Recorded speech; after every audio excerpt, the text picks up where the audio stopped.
To create the most makeshift tripod known to mankind to film this video.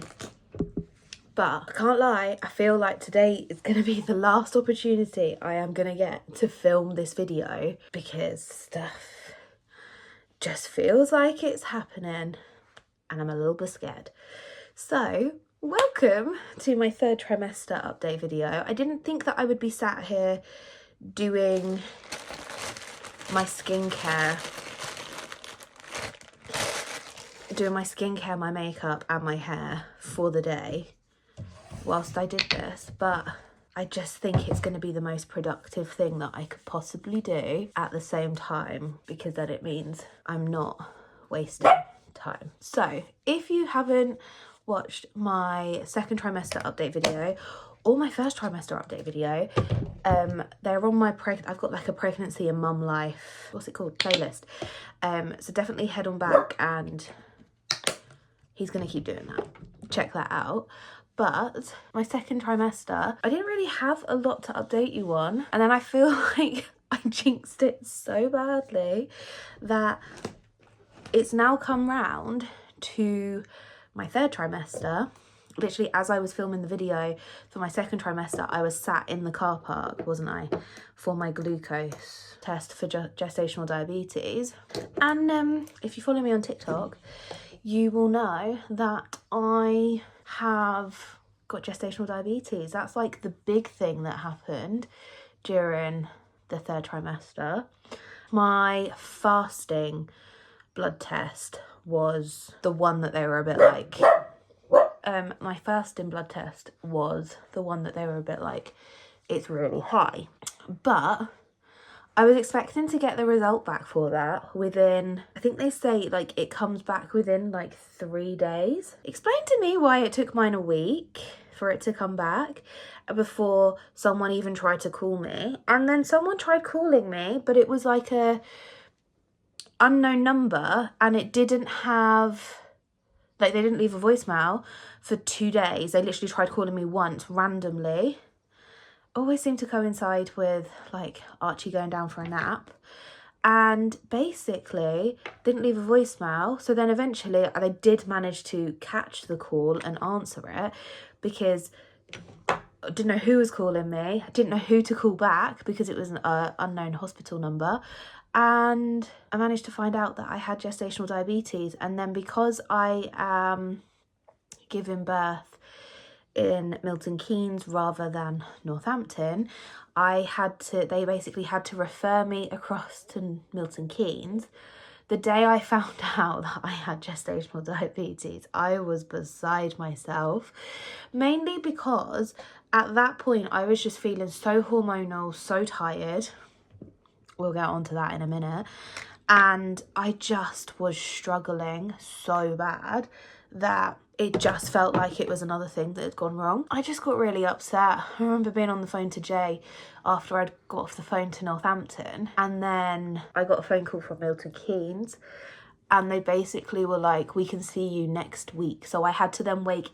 It was like, I want to say it was like over a week. It was like 8 or 9 days I had to wait for me to be able to go and see the gestational diabetes midwife. And basically they did it as like a group session. So I had to go to the hospital, and they gave you like a little brown bag with like your kit, and you would have like your finger pricker, your little attachments, some letters that you had to give to your doctors so that you could request more of your testing strips and everything else that comes with it. And then you could also basically just learn about like the basics of food.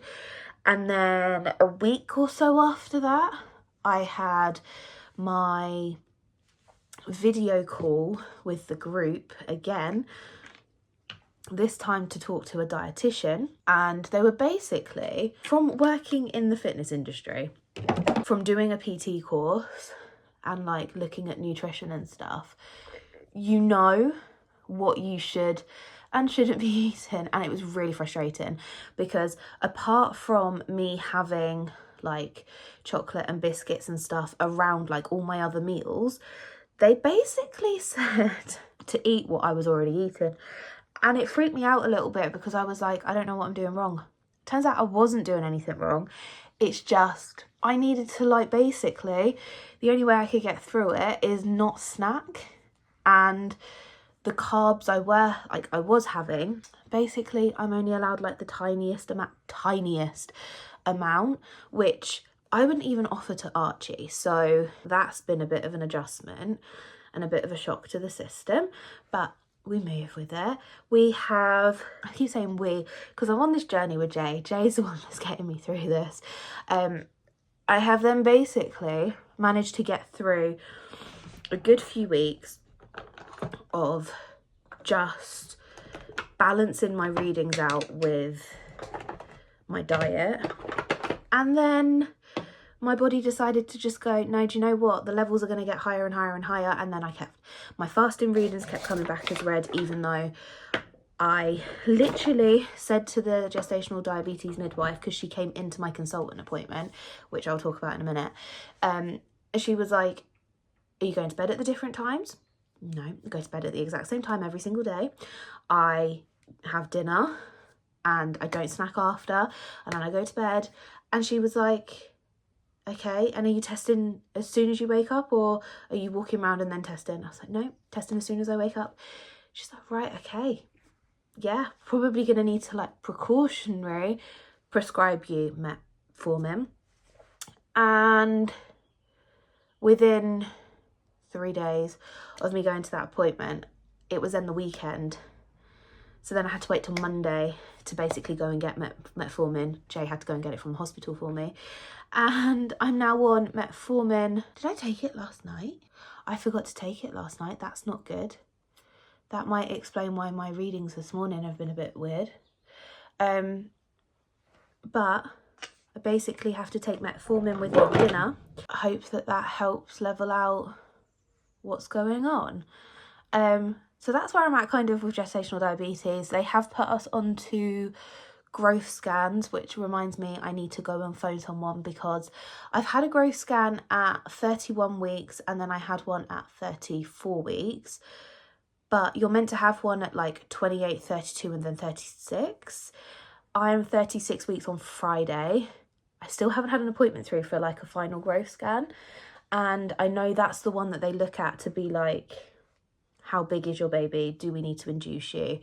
Do we need to look at going down the route of a C-section? Yada, yada, yada, yada, yada. So I need to go and call them in a minute and work out what the situation's gonna be. Like, am I going to have another growth scan? Am I not? We will see. But I have had growth scans. I have also had a combined, my last scan was a combined growth scan, but also a placental localization. So basically they're trying to work out where my placenta was.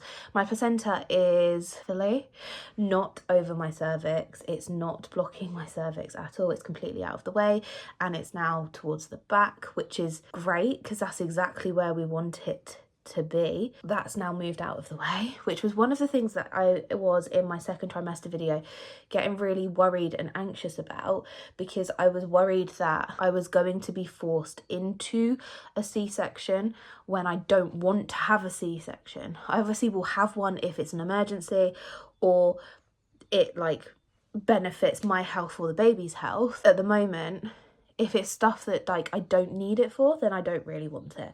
And that's just purely based off of my clotting problem, because it just makes the whole process of having a C-section just a little bit more risky. It's risky as it is. What else has happened this third trimester? My nausea has come back like on and off.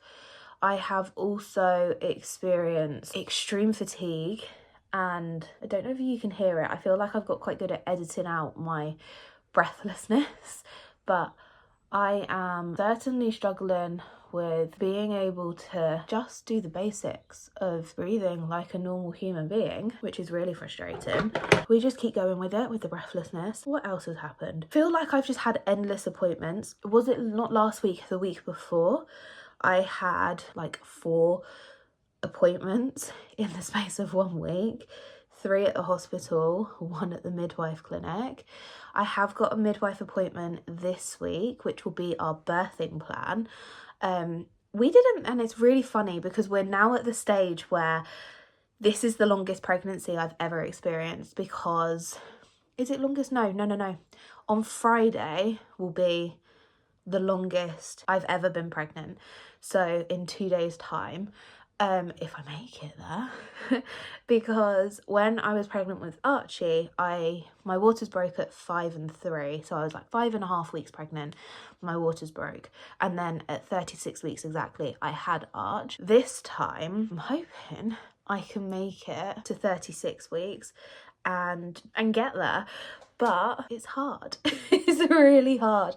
I am certainly feeling extremely tired. So if you are in your 3rd trimester, or you're currently pregnant or thinking about getting pregnant, and like you're trying to work out what's going on, what's normal, what's not, it's no joke when they say to you your 3rd trimester is tired. And then if you have a toddler on top of it, or like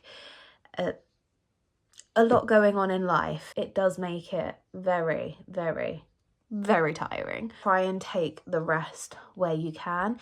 It is easier said than done. This conversation I was having with the consultant, because she was like, you just need to rest. And I'm like, hey, running a company, working from home, looking after a toddler, I have a dog, currently juggling house stuff, like it's not gonna happen. And she was like, you are juggling a lot.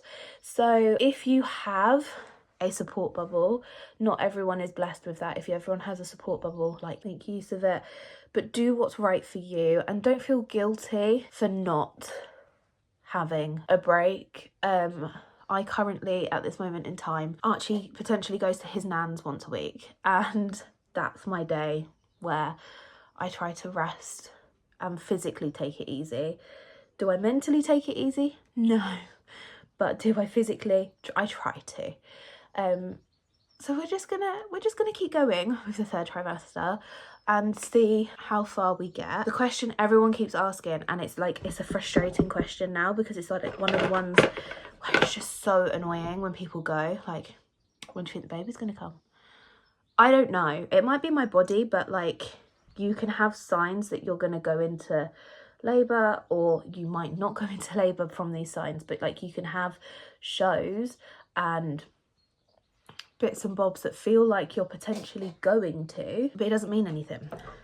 So like 2 weeks ago, I was starting to get like the basics of a pink tinge, and then it stopped. So my show was starting and then it stopped. And then last week I had a little bit more of what I thought was my mucus plug coming away, but it was hardly anything. And your mucus plug can like regenerate, so it can, like, your body will produce more to block it, essentially. And I think that's what's been happening in my case. I have woke up this morning and I have had a little, but it is the tiniest amount that it's like, it's not even worth talking about. That's how frustrating the human body can get at times, because you just don't know at all what's going to happen and what's not going to happen. So this Friday is my midwife appointment to talk about our birthing plan. I tried to fill in some of the questions on the Badger Notes app to answer, but like, some of the questions were like, are you going to want the midwife or doctor to pull your placenta out? And I was like, no, I'm going to have the injection, but like 3rd stage of labour is going to, like, I remember it with Arch, I pushed it out.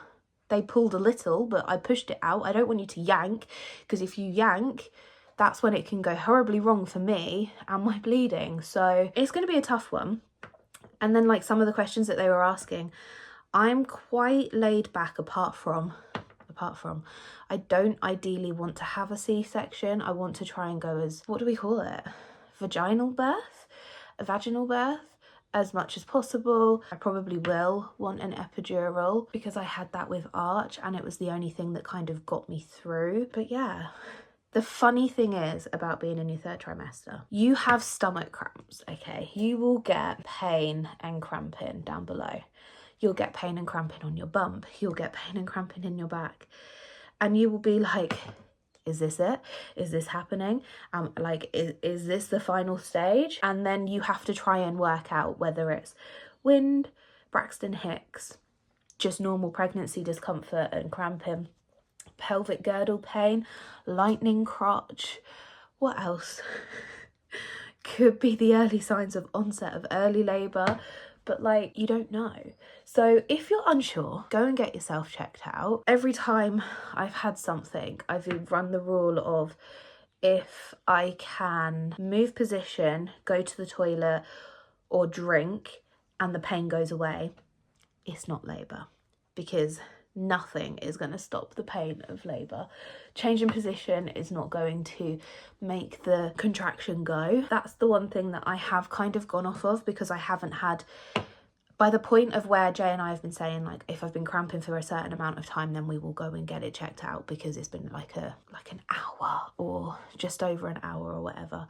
I haven't actually met that threshold that we hold ourselves to. Cramping has been awful.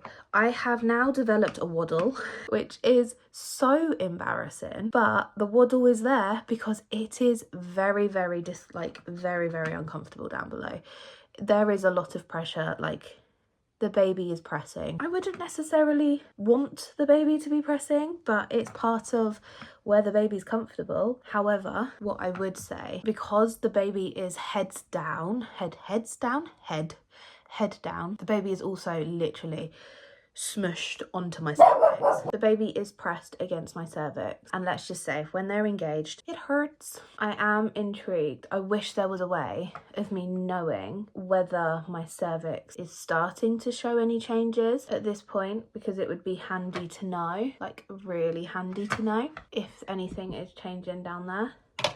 But also kind of don't want to know. It's the thing of like, you want to know but you don't want to know. Like I don't know if I'm prepared mentally for this. I am nervous about giving birth, like don't get me wrong. I think you become more nervous for the second one. I know there's some people that are like, I feel completely fine about it because I know exactly what I'm walking into. That's the problem. I know what I'm walking into. I know what I'm about to put myself through, my body through, to make Jay watch. I know what's about to happen, and it does make me nervous because I know what's coming. It's not a pleasant pain. You do forget it eventually. You just remember that it was very, very uncomfortable, but you forget like the actual feeling of it and like the severity of it. But also you feel like giving birth is scary. Like giving birth is scary, I'm not gonna lie. It's one of the things that I have been like the most scared about. I have to remind myself so many times. So many people give birth every single day. So many people give birth every single day, every day around the year, around the world. People have been doing this for generations. I'm a girl. My body is genetically made this way so that I can give birth. But even saying that, I'm still so nervous because we have Arch now, and I'm just scared. I'm also excited to come out the other side, for Archie to have a sibling and like for him to be a big brother, because he's such a good brother for Oz. And I know Archie's such a lovely little boy that he's going to be the best big brother to this baby. He is going to be a best big brother. It's also scary to think that we're going to go from our little family unit to having an extra one. It is a little bit nerve-wracking. I think the final thing that I'm going to say, I have had the RSV vaccination. I have had the whooping cough vaccination. Can't remember if that was in my second trimester or not, but I have had the vaccinations. That's all I'm going to say on that. Our decision, my body, like our choice. That's all I'm going to say. But yeah, that's up until this point. I am 36 weeks on Friday. I will probably insert some clips. I know I have a clip from the other day when I thought I was in labour.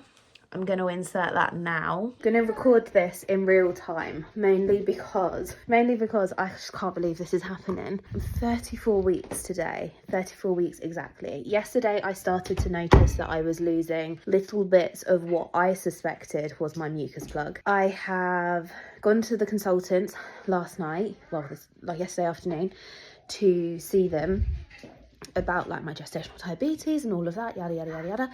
And then I got up this morning and I went and saw my midwife for my 34-week appointment, and I've just gone to the toilet and I've wiped and I'm pretty sure I have lost more of my mucus plug.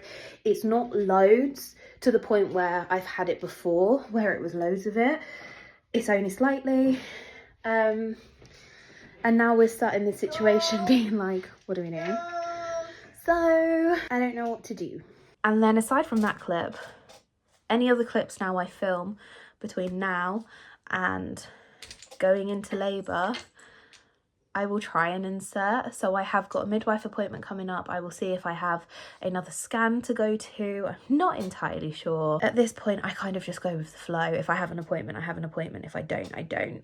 But we're just going to keep mooching along with gestational diabetes, potentially growth scans, going and seeing the consultants all the time because I have got a consultant appointment coming up, and going to my midwife appointments, just juggling it all because the end is coming. The end is coming. That's scary. So yeah, I'm not going to end the video here like this. I'm going to insert the clip. It feels a little bit strange that I'm going to be filming yet again, talking about something to do with my 3rd trimester, and I'm doing my skincare at the same time. But since I last filmed, I have had my 36-week midwife appointment. So I had my 36-week midwife appointment on Friday.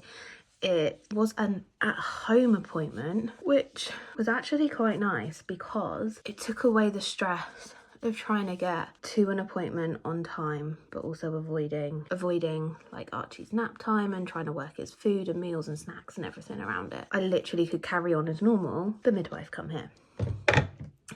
We talked about, we did like the usual checks of like blood pressure, carbon monoxide, you name it. We did a little bit of all of that. We then talked about like my symptoms, anything that I was experiencing, anything that I was a little bit unsure of. I spoke about the fact that I think I'm still losing my mucus plug, but rather than it being continuous, it's still a little bit, and then like nothing for a few days and then a little bit more, and like there's no kind of pattern to it. There's no kind of pattern at all. We spoke about my birthing plan.